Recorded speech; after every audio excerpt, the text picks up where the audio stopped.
Hey there, Joy Seeker. Welcome back for more Gen Juice. If you are walking through the heartache of divorce and wondering, how do I even begin to rebuild my life? This message is for you today. Make sure you stick around till the end, where I share a powerful story of how I changed a damaging habit I brought into my first marriage and what happened when I broke that cycle.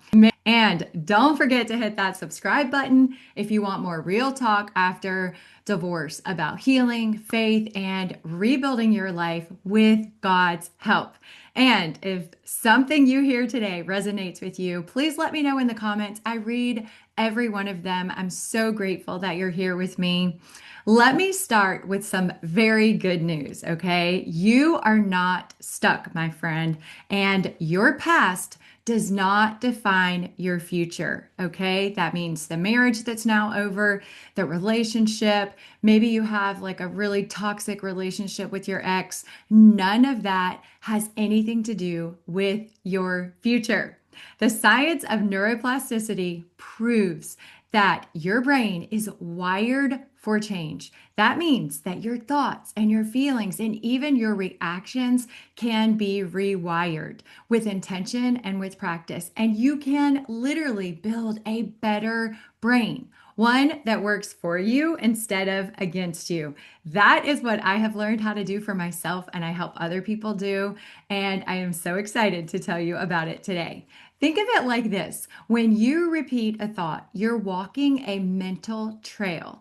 Over time, that trail becomes a road, and if you keep choosing it, it becomes a super highway.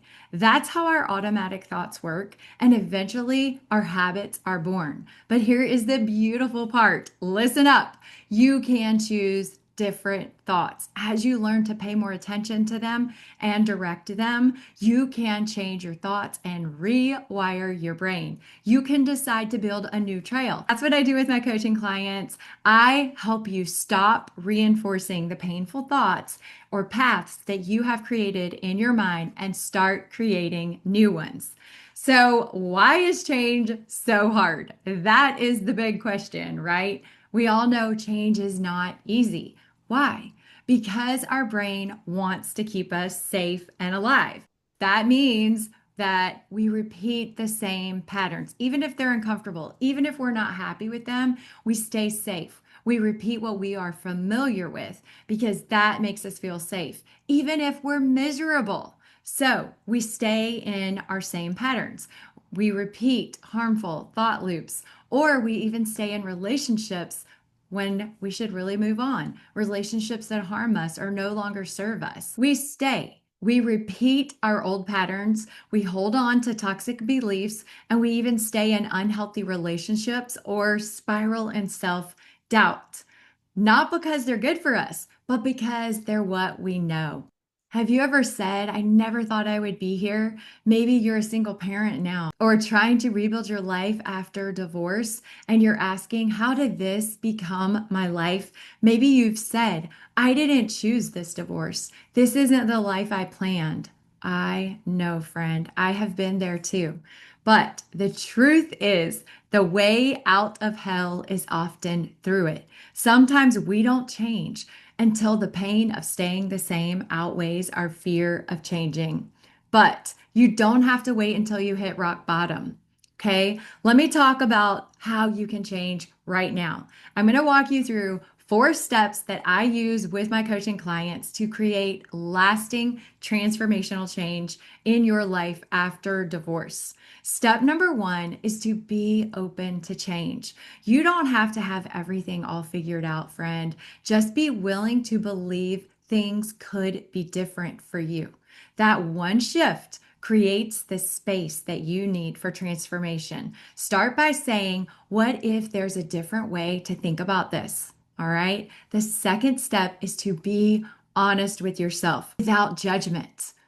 We can't grow if we're not honest. So ask yourself, what am I doing or thinking that is keeping me stuck?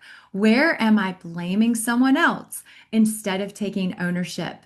Now, this is not about shame. I don't want you to get stuck here pointing the finger at yourself. It is about clarity. When you understand your own patterns, you gain power to change them. So I want you to be brutally honest with yourself, but without the judgment. Just look for your patterns, but don't judge yourself. Just be curious about what am I doing? Why am I doing the things I'm doing? What did you bring into your last relationship that you don't want to bring into your next one? There is so much room for growth and clarity in this phase. The third step is to get guidance. You cannot grow in isolation. You can't use tools that you've never heard of or seen. You need help from someone who has walked this road, who can help you see what you can't see yet. And that is what coaching is for, my friend. Imagine that you're about to go down a class 5 whitewater rapid, okay? It's your first time down. The water is fast and unpredictable and a little terrifying, actually, if you've ever done this. It's a little scary, but also exciting. But if you haven't been on this river, then you don't know where the rocks are. You don't know where to paddle hard or just hold on. So now imagine that you're not alone, that you have a guide sitting with you in your raft, an experienced river guide who's done this river every day, several times a day for years. They know where the drops are. They know where to steer around rocks and how to calm your panic when the water gets wild. When you have someone like that, someone who's already navigated what you're going through, it changes everything. You can move faster and with less fear, less second guessing, and a whole lot fewer bruises, my friend. You still have to paddle, but you're not doing it blind. That's what having a coach is like after divorce. You still have to do the work, but you don't have to do it alone, and it makes all the difference. Okay, step number 4 is to build a support system. Have you ever heard of the phrase that you are the average of the 5 people you spend the most time with? There is so much truth in this statement. We become like the people that we spend the most time with. So, are you around people who lift you up, who reflect who you want to become? Find people who reflect where you want to go, not where you've been. And if you need a safe place to start, please join my free Facebook group, Find the Joy with Jen Community. It is a faith-filled space to connect with others who are walking the same path. Now, let me share a quick story. After my first marriage ended, I spent so much time doing the work on myself. I honestly evaluated how I had shown up in that relationship. And one pattern that I saw very clearly was when I got hurt, I would lash out with my words. I would say things that I knew would cut deep, not in the heat of the moment, but on purpose to hurt back. And I really hated this about myself. I didn't want to keep repeating this pattern. So I made a decision that I would never do that again. And in my second marriage with Eric, now 20 years strong, I haven't done that. Not because I never got upset, but because I have done the work to change the wiring in my brain. I committed to being someone I can be proud of in this way, even in the middle of conflict. Now, that may seem like a small thing, but small things shape the entire tone of a relationship. And I have learned so many other lessons from my first marriage, and you can too. I like to say that there are gems waiting for you, so many valuable lessons that you can learn about your own behavior to help you show up differently in your next relationship. Better. You can become a better version of yourself because of the experiences that you've had, regardless of what your spouse did to you or is doing now. You get the opportunity to learn and grow from that experience. And there is so much valuable information there. This is what I help my clients learn and use to their benefit. So let's talk about the spiritual truth behind change. Here's what I believe with my whole heart, friends. We are here on this earth to change and grow and become and evolve into better versions of ourselves. We are not meant to stay the same. You and I were given this incredible gift from God, the gift of agency, the ability to choose how we respond to the heartbreaks and betrayals and disappointments that we all face in life. That's why divorce, as devastating as it is, can also become your greatest opportunity for growth.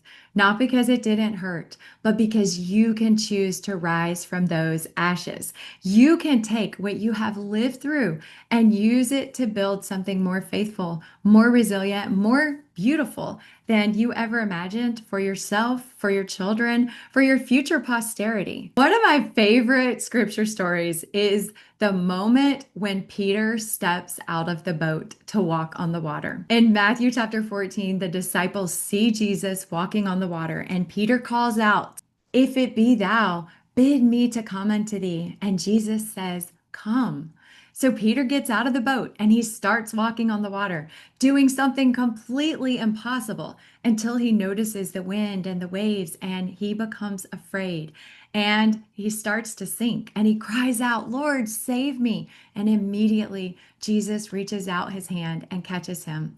This story reminds me so much of what it feels like to make changes in our lives. There is the courage to step out and the faith to begin, and then fear creeps in, and the rescue that is always waiting when we cry out. If you are trying to rebuild your life after divorce, maybe you're already out of the boat. Maybe you're scared and you're unsure and you're sinking fast. I want you to know, here's the truth, my friend. Our Savior Jesus Christ is still there, still reaching, still ready to help you walk forward. The very trials and challenges and struggles that you're facing are not meant to drown you. They are meant to refine you, and He walks with you through it all. Listen, I want you to know that you can change, not because your ex changed or is different now, not because your life suddenly got easier, because that's not likely to happen. We all live in reality where we deal with trials and struggles all the time, but because you decided to do it with God's help. And if you want help doing this work, the deep, beautiful, sometimes messy work of healing after divorce, please come and join my Faithful Divorce Coaching Program, where I will guide you and walk this road with you. Go to findthejoywithjen.com to get all the details and join today. You are not broken, my friend. You are becoming. Don't forget to like this video if it has given you hope, and share in the comment below one small change that you are going to make this week. I read every one of them. I'm so grateful to be on this journey with you. You have got this, my friend. Keep seeking joy. It is there. If you choose to find it, I know God will help you.